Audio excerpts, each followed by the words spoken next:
자, 그러면 아포아 정리 나눠드린 거 좀 보시면서 저희가 지금 뭐 이해가 안 되셔가지고 뭘 하나 이 시간만 되면 너무 스트레스다라고 하는 이야기가 있어서 지금까지 이제 배웠던 내용들 중에 핵심 이거는 달달 외우고 계셔야 되고, 저희가 지금 거의 한 1년에 걸쳐서 지금 아포아를 이야기하고 있는데, 아포아라고 하는, 아포아 처음 들어본 분도 계실 거고, 앞으로 나가서 이제 아포아 이야기하면 아포가 뭐지 이제 물어보는 사람도 있을 거예요. 불교 철학 하시는 사람도 이거에 대해서 명확하게 이제 인식이 없는 분들이 많기 때문에 이런 거를 좀 명확하게 어떤 핵심적인 개념들을 가지고 있는지 좀 이해를 하시면 좋을 것 같아요. 자, 1번 보시면 이제 인도 유럽 어족은 특정한 형태의 이제 언어 구조를 갖는데, 이건 이제 주어 수로 언어 구조를 갖는다라고 하는 것이고, 주어 수로 언어 구조가 갖고 있는 이제 특징은 이 주어라고 하는 것이 실체이고, 그러니까 진짜 존재한다는 얘기죠. 그리고 수로는 그 실체가 갖고 있는 속성들이라고 이제 하는 것이다. 그래서 물이라고 하는 게 있으면 그 물은 H2O라고 하는 그런 속성들을 갖는다. 그래서 이 물이라고 하는 걸 설명하기 위해서는 H2O라고 하는 것을 우리가 제시해야 된다라고 하는 것이 이 주어 수로 이 언어 구조가 갖고 있는 특징이다라고 이야기를 할 수가 있어요. 자, 이게 이제 위트겐슈타인 이야기하는 이게 이제 논리적 구조, 논리적인 공간이라고 이야기하는데, 인간은 이런 논리적 구조를 떠나서는 사유할 수가 없어요. 되게 희한하게도. 그래서 어떤 언어가 됐든지 간에 이 주어수로 구조라고 하는 것이, 여기서 뭐 인도 유럽 어족뿐만 아니라 다양한 형태의 이제 언어들이 이런 어떤 주어나 수로의 구조를 가지고 있다. 물론 이제 여기서 뭐 부사라든지 형용사라든지 뭐 이것들이 어떻게 배치가 되는지는 뭐 다양하게 올 수가 있지만, 문장의 주어, 또 그 주어가 가지고 있는 어떤 특성들을 가리키고 있는 수로, 뭐 수로문이라고 이야기할 수 있고, 이런 것들이 우리의 언어 속에 등장한다. 그리고 우리가 사고할 때 항상 이런 틀들은 이제 가지고 있다라고 이야기하는데, 자, 이게 이제 문제가 어떤 문제를 이제 일으키냐면, 자, 이런 어떤 논리적 틀을 가지고 있기 때문에 우리는 이제 이 무상한 존재를 넘어서 상주하는 불변의 실체를 상정한다라고 하는 것들이죠. 그러니까 이제 주어가 되면 그게 실체이기 때문에 그거가 마치 있는 것처럼 생각하기 쉽다는 거죠. 그런 의미에서 이제 불변의 실체를 상정하게 된다. 그리고 이것이 이제 인간의 물리적 정신적 경험을 설명하는 방식이다라고 이야기를 할 수 있죠. 가장 대표적인 게 바로 이제 뭐 페가수스, 또는 뭐 페가수스, 그래도 우리가 가짜라고 하는 것을 알 수 있지만, 예를 들어서 뭐 천국이라든지 영혼이라든지 인간이라든지 이런 개념 가면 그냥 자연스럽게 인간이라고 하는 것이 실체고 그것이 어떤 속성들을 가지고 있다. 영혼이라고 하는 게 어떤 실체고 그것이 어떤 속성들을 가지고 있다라고 하는 방식으로 믿게 된다는 것들이죠. 그래서 주어 자리에 오게 되면 그게 뭐가 됐든지 간에 무조건 그 주어 자리에 있는 X가 마치 존재하는 것처럼 믿게 되는 이런 마법의 효과들이 걸려진다라고 이야기할 수 있고, 이걸 이제 철학에서는 보편 실제론이라고 이야기를 하고 있어요. 보편 실제론. 가장 대표적인 게 바로 이제 플라톤의 이데아론이라고 이야기를 할 수가 있죠. 그래서 보편 실제론에서 이야기하는 이제 근본적인 특징은 언어의 의미, 또는 이제 대상은 대상 속에 언어의 의미, 뭐 좀 잘못 썼는데, 언어의 의미라고 하는 것은 대상 속에 실제하는 본질이다라고 하는 주장이죠. 그러니까 언어의 의미, 페가수스라고 하는 것이 X라고 하는 의미를 갖는다면, 자, 그 X라고 하는 의미는 실제하는 어떤 본질을 갖는다라고 이야기를 할 수가 있어요. 영혼이라고 하는 것이 Y라고 하는 의미를 갖는다면 그것은 실제하는 본질이 있다라고 이야기를 할 수가 있죠. 거기다가 우리가 이제 뭐뭐 성이라고 붙이는, 또는 뭐뭐 자체, 뭐뭐 itself라고 하는 용어로 우리가 이것들을 표현하는 거죠. 자, 그래서 이런 의미에서 이제 언어의 의미는 대상의 본질이고 그것들은 보편적으로 존재한다라고 이야기하는 거죠. 그래서 모든 개들의 존재하는 개성이라고 하는 것이 있고, 이 개성이라고 하는 것은 모든 개들에 다 분유되어 있는, 나눠져 있는 성질들이다라고 이제 이야기를 할 수 있고, 자, 우리가 이제 나무라고 하는 말들을 쓰는데, 이 나무라고 하는 말들을 쓸 때 개별적인 말들을 사용하기도 하지만, 개별적인 나무들을 가리키면서 사용하긴 하지만, 자, 그것은 보편적인 나무임, 트리니스라고 하는 이런 것들을 지시하는 것이다라고 이제 이야기할 수 있고, 자, 이런 방식의 사유를 우리가 이제 본질주의 언어관이다라고 이야기를 할 수가 있어요. 자, 이게 이제 엄청나게 그 비판거리가 되는 것은 1번, 2번, 3번에서 이야기하는 것은 우리가 말을 통해서 주어 자리에 오는 것이 그게 실제로 있는지 없는지와는 무관하게 우리의 관습을 통해서 그게 마치 실제로 존재하는 것처럼 환영을 갖게 된다라고 이야기할 수 있고, 그 개념이 바로 이제 보편자 개념이다라고 이야기를 할 수가 있죠. 자, 근데 이제 이 불교 철학에서는 이 보편자 개념을 없애려고 하는 것이고, 이건 자의적이다.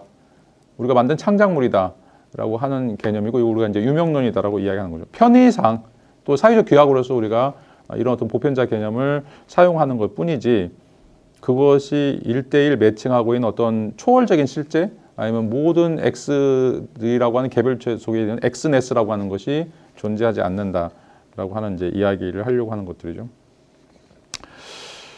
이런 이제 언어관을 가장 잘 보여주고 있는 것이 초기에 아우슈트리츠의 이제 자연 언어 개념이라고 이제 이야기를 할 수가 있는데, 여기는 이제 그 아이들이 처음에 말을 배울 때 갖고 있는 그 언어적인 본성이라고, 우리가 이제 천국의 언어 또 천사의 언어라고 이제 이야기를 할 수가 있는데, 자, 우리가 이제 어떤 사람이 얼굴 표정이나 눈짓 이런 것들을 통해서 뭔가를 이제 자기 자신을 표현할 때, 자, 그것을 표현하고 있는 어떤 영혼이 있고, 그 영혼은 어떤 룰에 따라서 그런 어떤 감정들을 그렇게 표현한다라고 이야기하는 거죠. 그러니까 이제 눈을 찡그리거나 이러면 뭔가 짜증이 났다라고 하는 건데, 그걸 어떻게 하냐 이거죠. 그건 이제 우리가 자의적으로 학습을 통해서 배우는 것들이 아니라, 그런 게 이제 영혼이 가지고 있는 어떤 본질적인 특성이거나, 아니면 아이들이 그러니까 인간으로 태어나기 전에 뭐 천상에서라든지 아니면 뭐 하늘나라에서 갖고 있었던 이런 것들이라는 것들이죠. 그러니까 이제 예를 들어서 우리가 이제 누군가 웃는데 그 웃는 것이 기쁨을 나타내는 것이, 웃는 것이 슬픔을 나타내느냐, 이거 우리가 이게 어떻게 본질적으로 주어졌냐라는 생각을 갖는 거죠. 그러니까 눈물을 흘리면 그건 이제 슬퍼하는 것이고, 뭔가 입을 벌려서 뭔가 웃는 모습이 스마일이면 이건 기쁨을 나타낸다라고 하는 것은, 이건 이제 영혼의 감정이고, 그 영혼의 감정이라고 하는 것은 언어 이전의 단계다라고 하는 거죠. 그게 있기 때문에 우리에게 얼굴 표정이나 언어로서 기쁨이나 슬픔이나 이런 것들이 이제 드러난다라고 이야기를 할 수 있죠. 이게 이제 아우구스티누스가 얘기한 자연 언어 개념이다라고 이야기를 할 수가 있어요. 그러니까 인간이 학습화 이전에, 상징이라고 하는 기호 체계를 배우기 이전에 이미 우리 안에는 그 어린 아이 속에서 그런 어떤 코드들이 존재한다라고 이제 이야기를 할 수가 있죠. 그러니까 이제 아이들이 실험하는 경우도 되게 많은데, 아이들은 한 번 본 것은 절대 안 움직여요. 근데 새로운 것만 움직이거든요. 그래서 아이들에게 보여주는 영상 속에서 뭐 그런 것들이 많이 있는데, 그러면 이제 아이들이 안 움직이면, 눈을 깜빡이지 않으면 지금 언젠가 봤다는 거거든요. 근데 신생아들한테 그거 불과 태어난 지 몇 개월이 안 되는데 왜 얘네들이 눈을 안 움직일까? 지금 이거가 얘네들이 익숙하기 때문에 지금 안 움직이는 거거든요. 그러면 이걸 뭔가 태어나기 전에 봤다는 거잖아요. 지금 논리적으로 따지면 이게 지금 이제 아우구스티누스가 얘기하는 자연 언어라고 얘기할 수가 있어요. 그러니까 엄마나 아빠나 그 뭐 무나 푸나 이런 어떤 실러브를 들었을 때 그거를 자동적으로 나를 부르는 거라든지 아니면 나를 부르는 어떤 대상들 지칭하는 것을, 이걸 매치시켜 줄 수 있는 능력, 이건 이제 언어적 기제라고 이야기하는 그런 것들이 이제 존재한다라고 하는 것이고, 그게 바로 이제 아우구스티누스가 이야기하는 이제 자연 언어라고 하는 것이죠. 그리고 이제 비트겐슈타인은 이제 이걸 통해서 그림 이론이라고 하는 것을 이야기를 하는데, 자, 이제 우리 언어라고 하는 것은 세계 사실과 1대1 매치되는, 세계 사실을 그려주는, 그러니까 새가 있으면 그 새의 그림을 이미 우리가 가지고 있고, 여기 바위가 있으면 그 바위의 그림을 이미 우리가 가지고 있고, 그게 이제 이 바위라고 하는 낱말 또는 이제 새라고 하는 낱말로 우리가 이제 총칭해서 부를 수 있는데, 그것도 1대1 대응하고 있다라고 하는 것들이죠. 자, 이제 이런 의미에서 이제 모든 낱말은 하나의 의미를 가지고 있고, 그 낱말은 서로 이 의미와 1대1 관계들을 가지고 있다. 자, 이런 어떤 주장들이 바로 이제 프레게라든지 러셀이라든지 전디 비트겐슈타인의 그림 이론에서 이제 등장하는 것들이죠.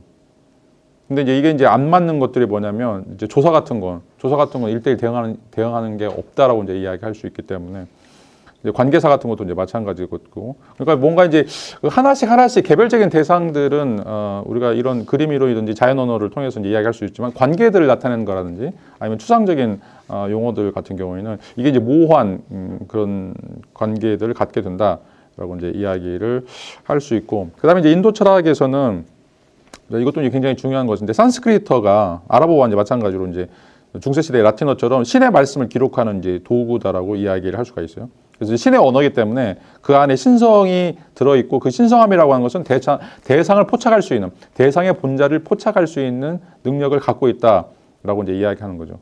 그래서 그 본질을 그러니까 그 언어를 알면 그 본질을, 그 언어 자체가 본질을 가지고 있기 때문에 그 언어를 우리가 배우는 순간 그 세계에, 그러니까 그 말할 수 없는 세계에 우리가 맞닿아 있을 수 있다라고 하는 것이고, 그래서 이 사람들은 이런 방식으로 사물들을 알게 된다라고 이제 이야기할 수 있고, 이 때문에 이제 이 문법학이라고 하는 것이 인도 철학에서 굉장히 크게 발달하게 됐다라고 이야기할 수가 있어요.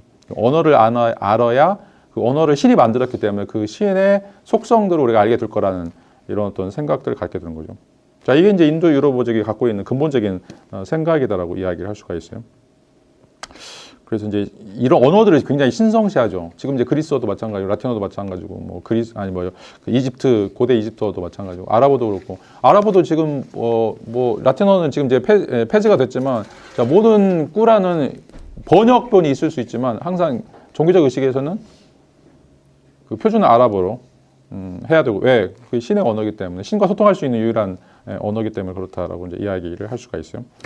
자, 여기에 대해서 이제 4세기 이후에 인도 불교에서는 반기를 들죠. 그래서 얘네들은 이제 무상, 무아, 공, 찰나멸 이런 것들을 이야기하기 때문에 뭔가 실제한다, 영원하다, 불변하다라고 하는 것들을 전부 다 제거할 필요가 있고, 자, 그런 의미에서 비실체적인 사유 도식을 제시하게 되죠. 그래서 기존에 있었던 인도 유럽어족들이 가지고 있었던 이런 어떤 그 보편 실제론이라고 하는 형이사학들을 제거하려고 하는 그런 시도에서 나온 이론이 바로 이제 아포아 이론이다라고 이제 이야기를 할 수가 있어요.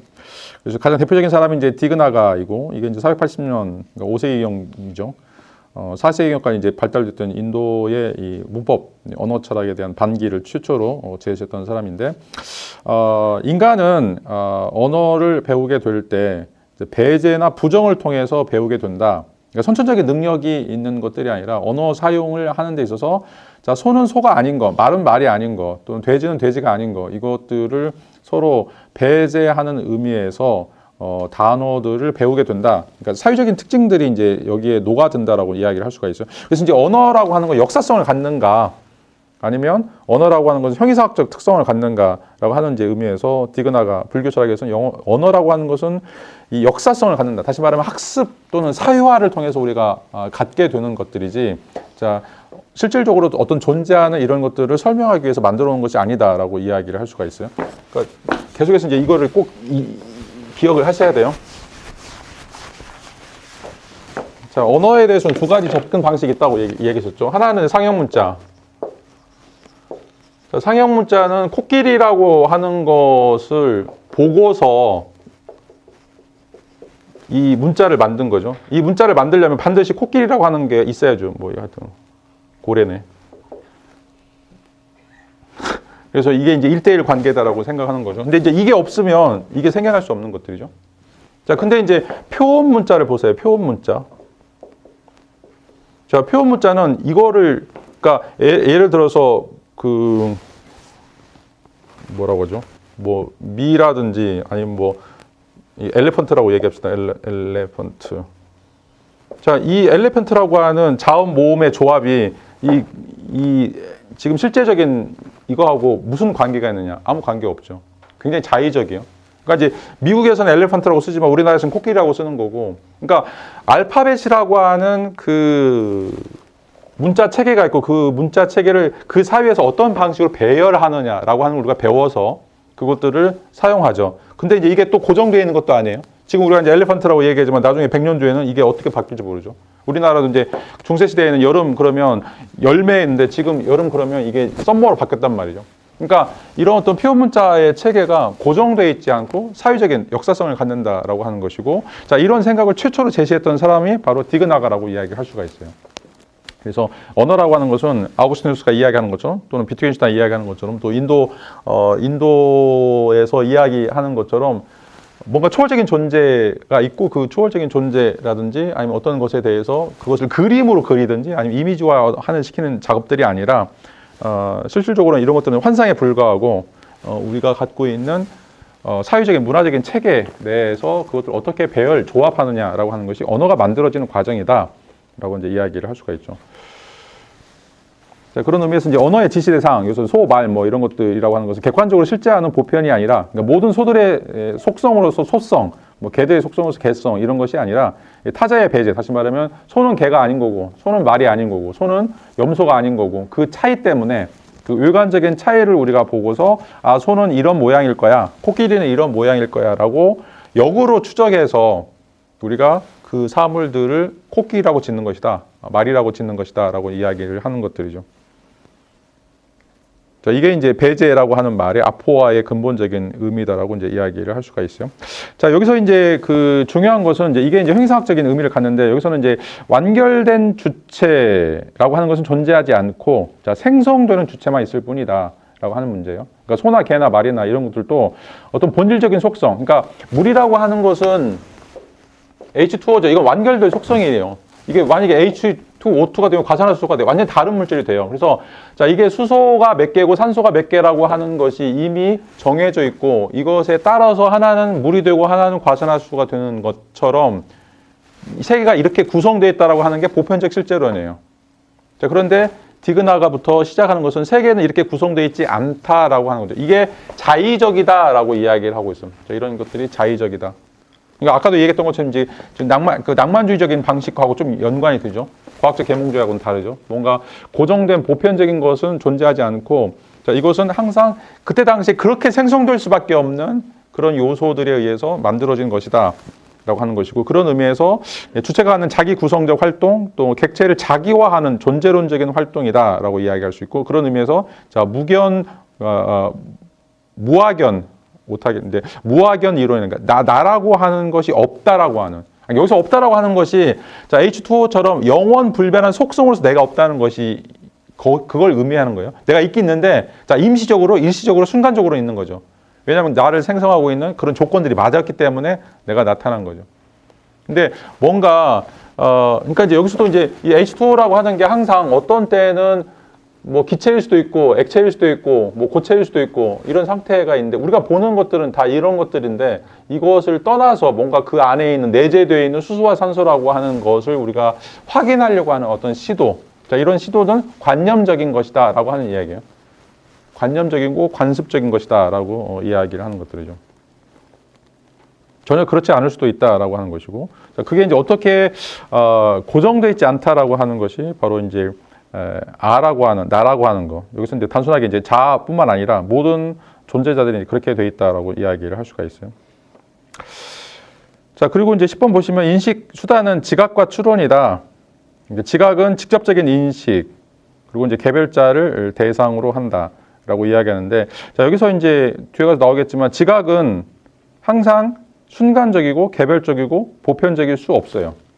이게 이제 큰 차이점이에요. 근데 우리는 이제 지각이라고 하는 것이 공통 지각 또는 이제 어떤 일정한 형태의 지각들을 이야기하기 때문에 항상 보편자를 감각 지각으로부터 우리가 추출할 수 있다라고 생각하고 있는데, 자, 이제 불교에서 지각이라고 하는 것은 그것들이 일시적이고 임의적이다라고 이야기할 수가 있어요. 그러니까 우리가 지금 T1에서 볼 때는 A로 보이고 T2에서 볼 때는 B로 보이고 T3에서 볼 때는 C로 보이는 지각은 우리가 어떻게 개입하느냐에 따라서 계속해서 바뀌어지는 그런 형태로 돼 있다. 그래서 개별자를 우리가 확인할 수가 없어요. 물리적으로 확인할 수가 없다. 항상 내가 만났을 때, 다른 사람이 만났을 때, 내가 아침에 만났을 때, 저녁에 만났을 때 다 달라진다라고 이야기하기 때문에, 자, 그렇게 다름 속에서 어떻게 일관성, 어떤 유일성들을 우리가 끄집어낼 수 있을 것인가라고 하는 것들이죠. 자, 그러니까 이게 이제 담아내기 뭐라고 그러죠? 양파.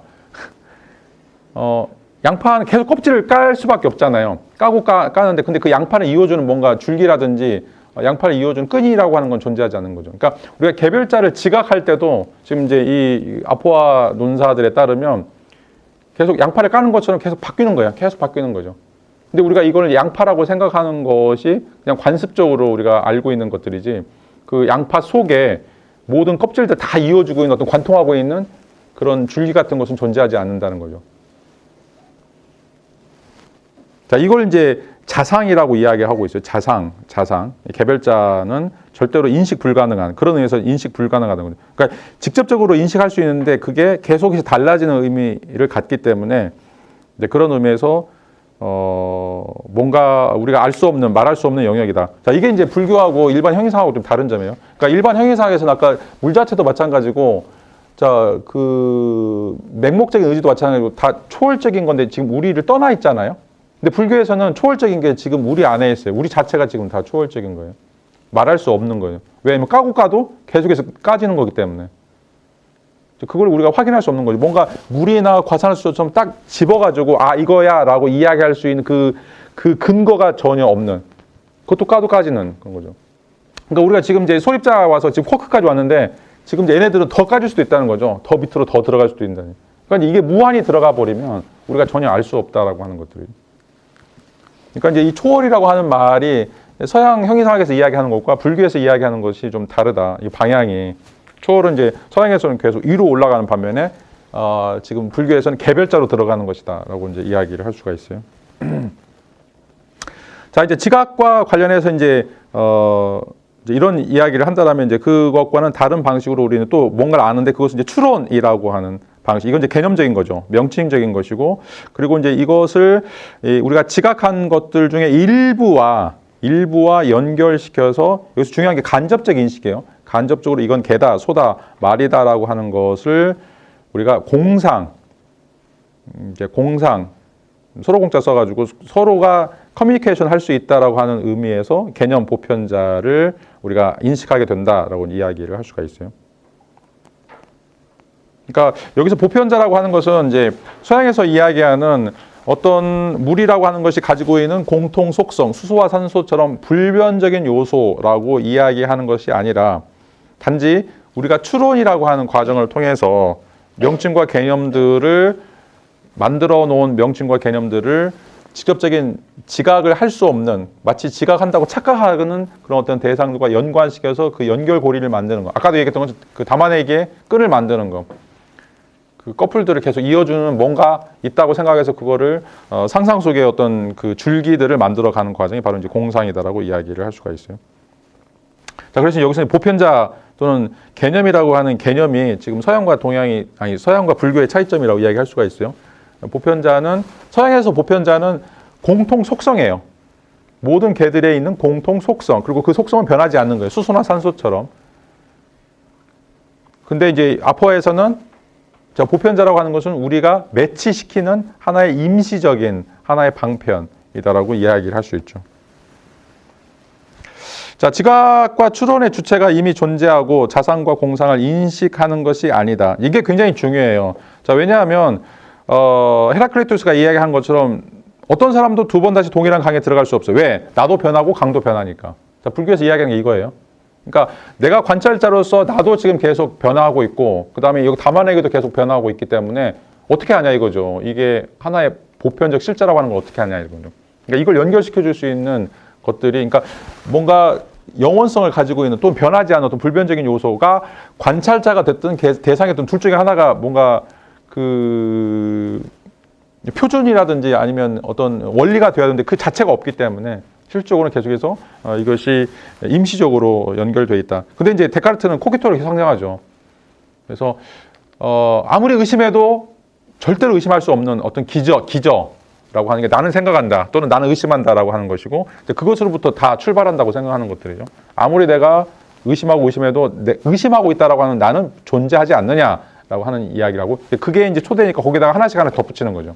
이제 불교에서는 그게 없는 거죠. 의심하는 나조차도 내가 알 수 없는 그런 것들이. 왜냐하면 이제 나를 구성하고 있는 것은 나의 주변 여건들이 어떤 방식으로 이어졌는가라고 하는 것이 중요하기 때문에 그것은 이제 결과물이다라고 이야기할 수 있고, 자, 그런 의미에서 자상과 공상에 의해서 지각과 추론이 또 인과적으로 발생한다라고 이제 이야기를 할 수가 있어요.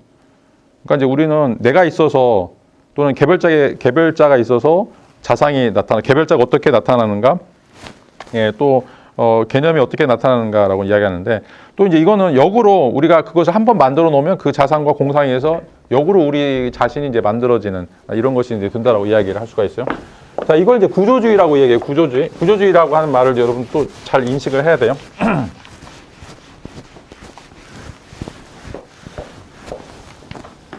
자, 처음 상태는 그냥 혼돈의 상태죠. 케이오스의 상태일 거란 말이에요.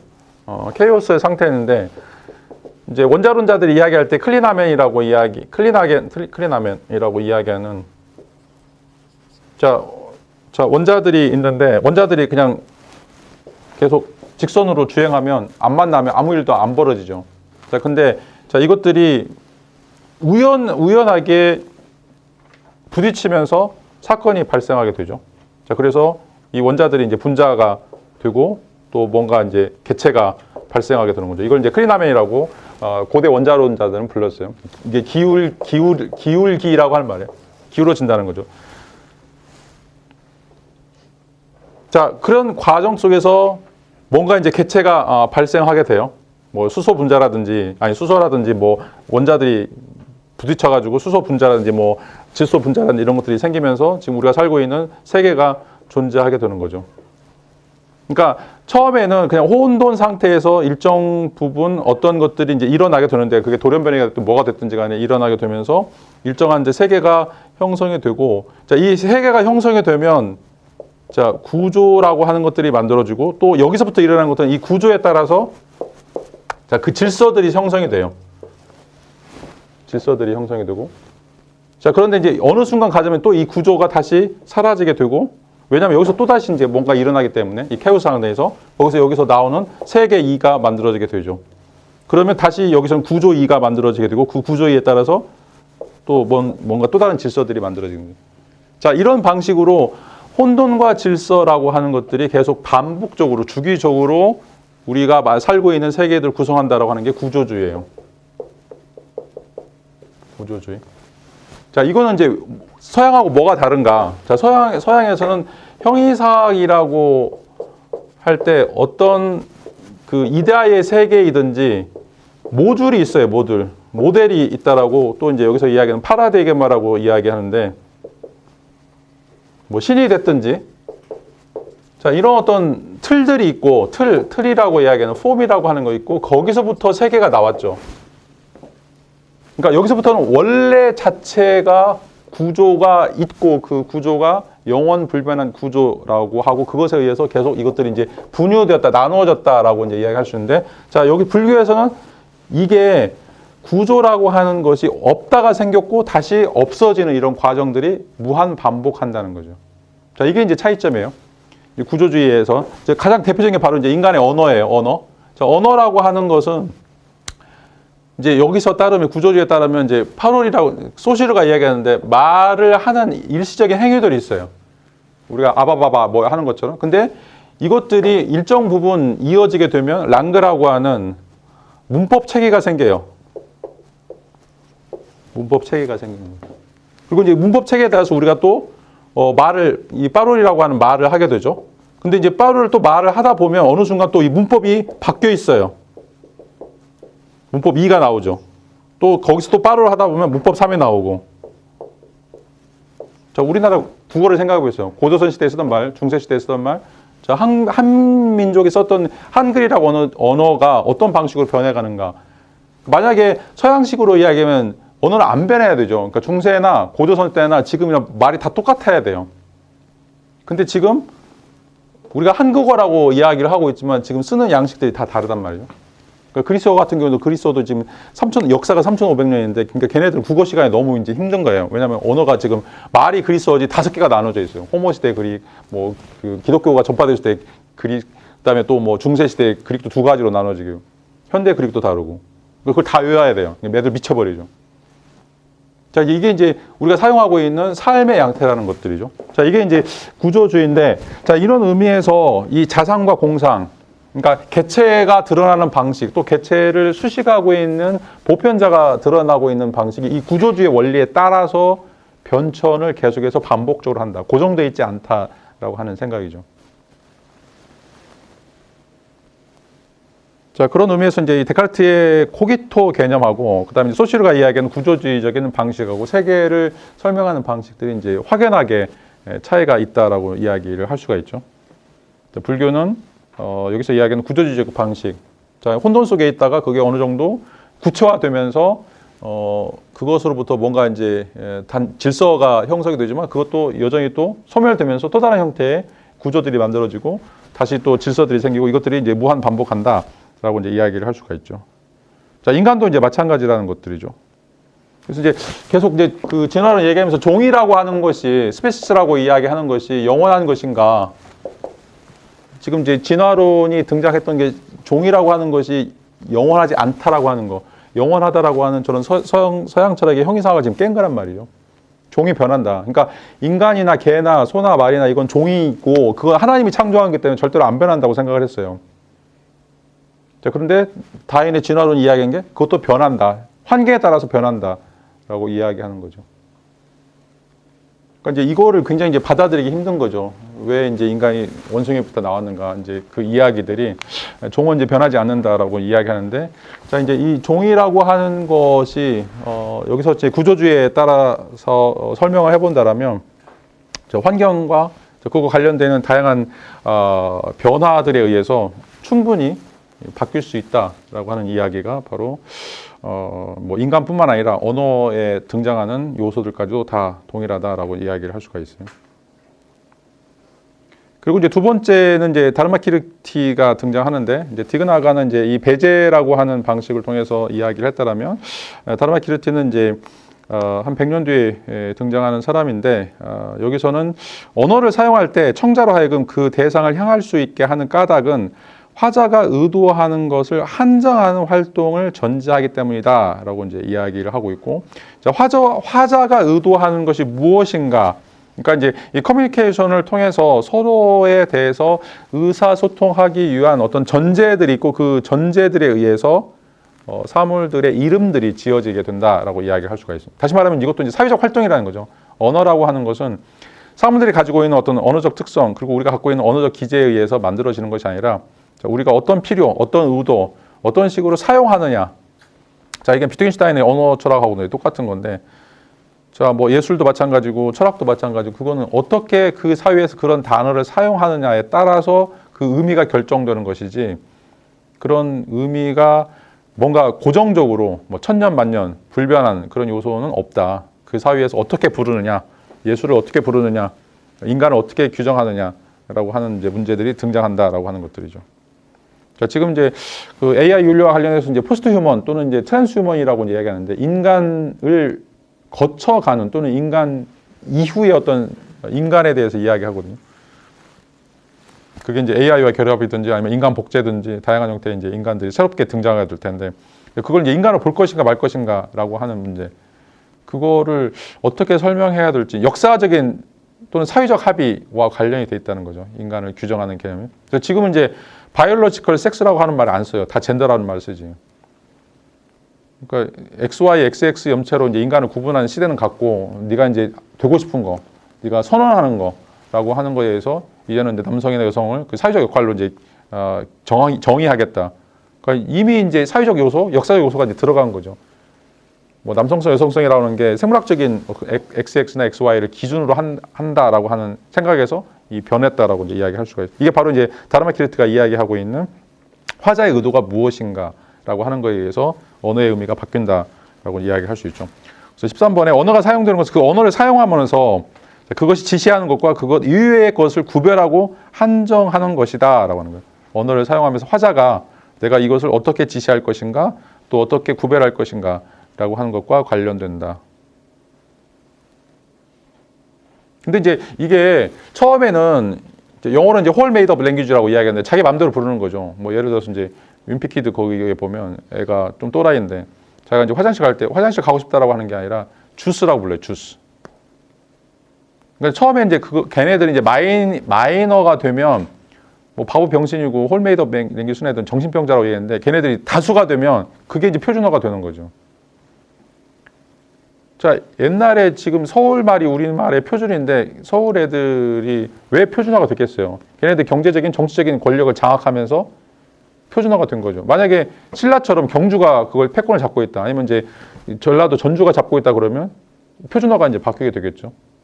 그러니까 언어의 사용에 의해서 그 언어의 의미나 언어의 어떤 기능들이 정해지는 것이 언어 자체로, 아니 우리 마음속에 있는 어떤 그 자연 언어 이것에 의해서 정해지는 것은 아니다라고 이제 이야기를 할 수 있죠. 자, 이걸 이제 여기서는 동적 아포화다라고 이제 이야기를 하고 있어요. 가장 대표적인 이론이 바로 이제 비트겐슈타인 언어 이론이고, 그래서 이제 다르마키르티 논문 찾아보시면 비트겐슈타인과 연결하는 논문들 되게 많아요. 그러니까 이제 디그나가는 480년에 이제 처음으로 이 서구 형이사학, 그 본질적인 형이사학을 이제 부정하는 그런 역할을 했던 선봉장에 있었다라고 이제 이야기를 할 수 있고, 그래서 여기서 이야기하는 것은 이제 공사상이라고 하는 거, 뭔가 원천적으로 존재하는 것은 없다. 자, 그것은 다양하게 어떤 것과 연결되느냐, 어떤 사물들과 연결되느냐에 의해서 그것들이 결정된다라고 하는 것이고, 그러니까 이제 우리는 이제 이런 환상에 빠져 있어 뭔가 이제 고정되어 있는 것들이 항상 책상은 책상, 의자는 의자라고 하는 것들이 고정되어 있다라고 이제 생각을 하기 때문에 거기에 맞춰서 어떤 언어도 책상이면 책상, 의자면 의자라고 하는 것들이 고정되어 있다고 생각하는데, 책상 같은 의자가 있을 수 있고 의자 같은 책상이 있을 수도 있단 말이에요. 이제 이런 의미들이 디그나가 생각할 때 굉장히 불합리하다라고 이제 생각을 해왔고, 그다음에 이제 그 100년 뒤에 나왔던 이제 다르마키리티 같은 경우에는 언어라고 하는 것은 이제 우리가 사용하는 문제다. 어떻게 사용할 것인가, 그 사회에서 어떻게 그것을 인정할 것인가, 이런 문제들이다라고 이제 이야기를 할 수가 있죠.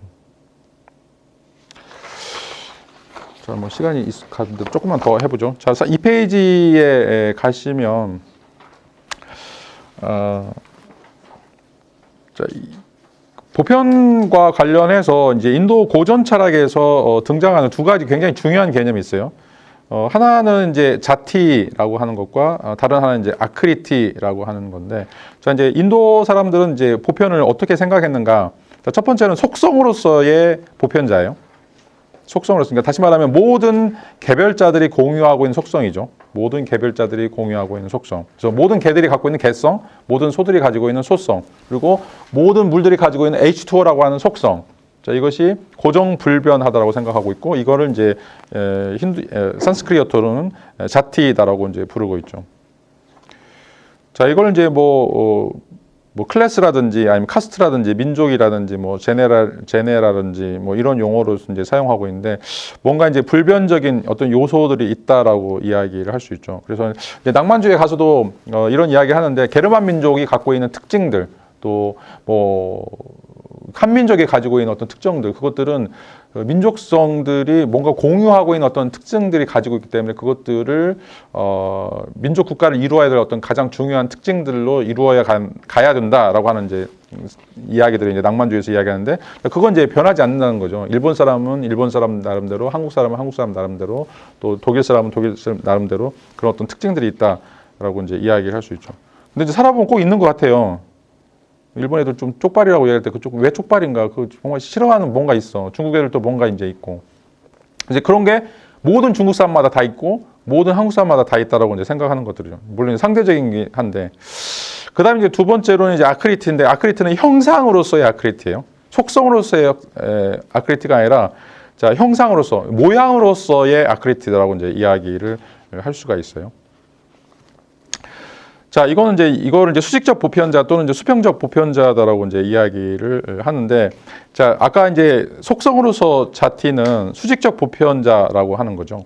자, 이거는 이제 일자라고 하는 게 하나의 실체이고, 자, 이게 다양한 모습으로 드러나는 것, 다양한 모습으로 드러나는 것이 이제 속성들이 드러나는 모습들이다라고 이제 이야기를 할 수가 있어요. 뭐 예를 들어서 이제 밀랍이라고 하는 걸 보면, 이제 밀랍은 데카르트가 이제 예시를 이렇게 들고 있는데, 시간이 달라질 때 모양도 서로 다르게 된다. 그리고 이제 뭐 처음에는 딱딱하고 흰색이지만 나중에는 이제 부드럽고 색깔이 없는 것처럼 이제 보인다라고 이제 이야기를 하고 있죠. 이제 초능에 녹으면 이런 것들이 보이죠. 그러니까 이제 녹기 전에는 딱딱하고 흰색이지만 이게 녹게 되면 부드럽고 색깔이 없는. 근데 이제 이거는 밀랍이라고 하는 어떤 본질적인 속성, 본질적인 특징들을 가지고 있죠. 이게 이제 그렇게 예시가 되는 것이고, 대표적인 게 바로 이제 월인천강이었죠. 다리 하나가 있는데 다리 하나가 1000개의 강에 보여지는.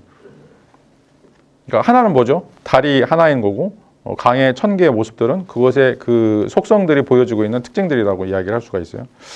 자, 두 번째로는 이제 아크리티인데, 아크리티는 이제 수평적 보편자인데, 자, 여기서 이제 일자는 하나 존재하는 것은 형상이고, 다른 것들은 자, 그것들의 모양을 띠고 있는, 속성이 아니라 모양을 띠고 있는 개별자다라고 이제 이야기를 할 수가 있어요.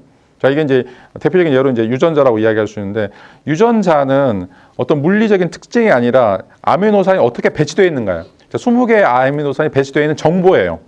자, 그 정보에 따라서 인간이 되기도 하고 개가 되기도 하고 소가 되기도 한다는 거죠. 그래서 인간의 유전자라고 하는 것은 이런 인간의 형상을 가지고 있는 것에 의해서 철수라고 하는 예시, 영이라고 하는 예시, 다양한 형태의 이제 예시들이 나타나는 것들이죠. 그래서 개별적인 인간 속에 존재하는 것은 우리가 DNA라고 하는 정보가 들어있는 거예요. 자, 이게 바로 아크리티라고 하는 보편적 형상이라고 하는 개념이라고 이야기할 수가 있어요. 자, 그래서 고전 인도 철학에서, 그러니까 BC 4세기경에, 기원 후 4세기경에 이제 인도 철학에서 가지고 있는 보편자 개념은 속성으로서의 자티 개념, 그 다음에 형상으로서의 아크리티 개념이다라고 이제 이야기를 할 수가 있어요. 자, 근데 이제 이게 이제 왜 나타나는가, 그 밑에 있는 걸 보시면 이 낱말 보편자 때문에 그래요. 낱말 보편자라고 하는 말은 예를 들어서 이제 엄마라고 하는 말에서는 무라고 하는 자음이 많이 들어가는 거 있고, 자, 아빠라고 하는 거에서는 푸라고 하는 이제 말이 들어가 있는데, 자, 그래서 이 언어의 형태소들이 보면 이런 겹치는 요소들이 있기 때문에 이걸 이제 낱말 보편자라고 얘기해요. 어느 국가든지 어느 나라든지 물론 이제 다 그렇지는 않은데 이제 우리가 어디 어족이라고 하는 데서는 이런 어떤 낱말 보편자들이 이제 많이 등장하게 되는데, 자, 그런 의미에서 뭔가 이제 의미도 중첩될 수 있다라고 이제 생각을 갖게 되죠. 근데 이제 이 의미가 중첩되는 사례들을 보면 대부분의 언어에서 존재한다, 사람, 좋다라고 하는 개념들이 있어요. 이제 왜 이런 개념들이 중첩이 되는가? 자, 이 개념들이 지시하고 있는 뭔가 형이상학적 사실이 있기 때문에 다양한 곳에서 분포하고 있는 사람들이 완전히 다른 언어를 쓰고 있지만 이 똑같은 의미를 갖고 있지 않느냐라고 하는 것들이죠. 그러니까 되게 이제 희한한 것 중에 하나들이, 우리가 지금은 뭐 보케브리가 뭐 25,000, 24,000개 이야기하지만 그 핸딕책에 보면 실제로 색깔이 민족마다 쓰는 용어들이 달라요. 그래서 우리나라가 제일 많았어요. 12가지 용어, 영어가 10가지 용어. 그 다음에 색깔이 단어가 2개만 있는 데도 있어요. 자, 이제 이런 거 보면 언어가 다 똑같지 않다는 거죠. 그러니까 이제 우리가 뭐 그 섹스피어가 뭐 5만 단어 이상 사용했다고 하는데 우리 보통 사용하는 단어들이 3,000에서 5,000 단어밖에 안 돼, 일상 언어에서. 근데 그 단어 중에 초급 단어, 그러니까 A1 단어에 들어가는 것들을 살펴보면 엄청 중첩되는 단어도 있다는 거죠. 근데 그게 왜 있느냐라고 하는 말이죠. 그러니까 보편 문법을 이야기하는 사람들 출발점이 낱말 보편자가 보면서, 그 다음에 의미 보편자가 있다라고 보면서 뭔가 낱말 보편자나, 그러니까 낱말 보편자는 뭐 지금 천국의 언어 같은 걸 생각하는 거죠. 왜냐하면 바벨탑이라고 하는 것이 있었을 때 그 전까지는 언어가 다 똑같았는데 이게 지금 바벨탑 이후에 다 갈라져서 지금 세계의 언어가 이렇게 다양하게 형성됐다라고 이야기하는 주장이 지금 이 낱말 보편자가 하나의 증거로서 이야기하는 거죠. 뭔가 그 원초적 언어가 있었기 때문에 우리가 아빠나 엄마나 뭐 중요한 단어들을 부를 때 언어가 다름에도 불구하고 동일한 형태소들이 들어가지 않느냐, 음소들이 들어가지 않느냐라고 하는 어떤 주장들이죠. 그리고 이제 의미 보편자도 이제 마찬가지고, 왜 다양한 언어들 중에 이런 어떤 중첩된 의미들, 중첩된 개념들이 있느냐, 이 개념들을 발생시키는 뭔가 형이상학적 요소가 있기 때문에 그런 것이 아니냐라고 이제 이야기를 하는 거죠. 이제 이런 방식 때문에 이 보편자에 대한 그 보편자가 실제한다라고 하는 생각이 우리에게 굉장히 당연한 것처럼 보이고, 그것이 실제하는데 변하지 않고 또 영원히 존재한다라고 하는 그런 어떤 생각으로 넘어가게 된다라고 하는 이야기를 좀 하고 있죠.